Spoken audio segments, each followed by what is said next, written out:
अस्सलाम वालेकुम। मैं रिजवान चौधरी। आज हम पंजाब असम्बली की बात करेंगे। बहुत ही अच्छी डेवलपमेंट हुई।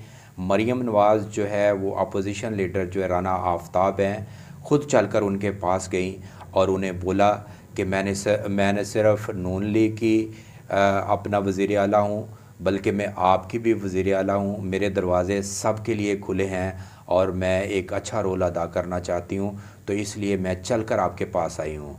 राना आफ्ताब ने गिला किया कि जब आपका इलेक्शन हो रहा था, डिप्टी स्पीकर और स्पीकर का इलेक्शन हो रहा था और वज़ीर आला का इलेक्शन हो रहा था, तो तब आपने अपोजिशन को याद नहीं किया। हम एहतजाजी तौर पे बाहर चले गए, दरवाज़े बंद कर दिए गए, तो तब हमें बुलाया नहीं गया।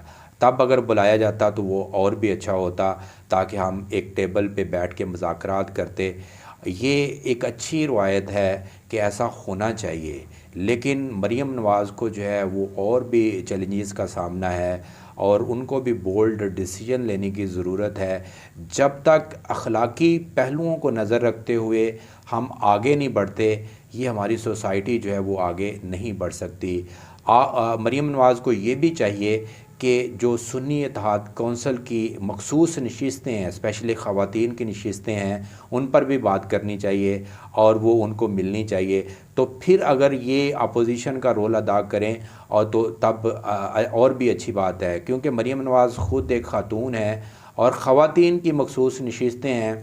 अगर वो और ख़वातीन जो है वो पंजाब असम्बली में आएंगी और ख़वातीन को रिप्रेजेंट करेंगी तो और अच्छा जस्र जाएगा। मरीम नवाज़ को इस पे भी बात करनी चाहिए कि पहले मखसूस नशिस्तें जो हैं सुन्नी इत्तेहाद कौंसल को वो मिलनी चाहिए, उस पर बात करें कि जो ख़वातीन हैं वो असम्बली में आएँ और अपने हलके को रिप्रेजेंट करें। जो उनके वर्कर्स हैं वो आ गए हैं, तो ये भी एक जस्टिस देना चाहिए। रिजवान चौधरी को इजाज़त दें। अल्लाह हाफ़िज़।